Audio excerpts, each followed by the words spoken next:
Guys, Hasnat Abdullah সংসদ ভবনে এটা কি বললেন? সব এমপিদেরকে ধুয়ে দিলেন। জনগণের টাকা মেরে আর নিস্তার পাবে না এমপিরা।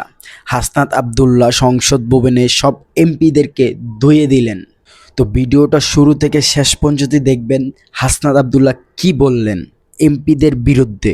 আমরা দেখেছি ক্ষমতাসীন যারা রয়েছে তারা তাদের সন্তানদেরকে বিদেশে রেখে নিরাপদ ভবিষ্যৎ নিশ্চিত করে, আর মধ্যবিত্ত সন্তানরা যাদের বাবা মায়েরা কলকারখানায় কাজ করে, যাদের বাবারা রেমিটেন্স যোদ্ধা, যাদের বাবারা কষ্ট করে তাদের সন্তানদেরকে বিশ্ববিদ্যালয়ে পাঠায়, তাদের সন্তানদেরকে ক্ষমতালোভী রাজনীতিবিদরা তাদের সন্তানদেরকে ব্যবহার করে তাদের ক্যারিয়ারে ঝুঁকিতে ফেলে তাদের গদি বা পাটাতন শক্ত করার জন্য নিজের সন্তানের ভবিষ্যৎকে বিদেশে রেখে নিরাপদে রাখে, আর পরের সন্তানের ভবিষ্যৎকে নিয়ে ছিনিমিনি খেলে। মাননীয় স্পিকার, আমরা এই সংস্কৃতির পরিবর্তন চাই। আমরা চাই বিশ্ববিদ্যালয়গুলো শুধুমাত্র নেতা তৈরির হাতিয়ার হবে না।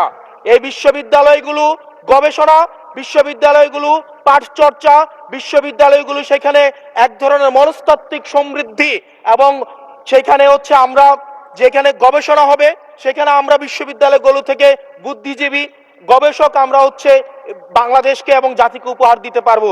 কিন্তু অত্যন্ত দুঃখজনক বিষয়, আজকে বিশ্ববিদ্যালয়গুলো শুধুমাত্র নেতা উৎপাদন করার এক ধরনের বিশেষ সার্কেলে পরিণত হয়েছে। মাননীয় স্পিকার, হাসনাত আব্দুল্লাহর মতো সব জেলায় একটা করে এমপি দরকার, তাহলেই বাংলাদেশ উন্নত হবে।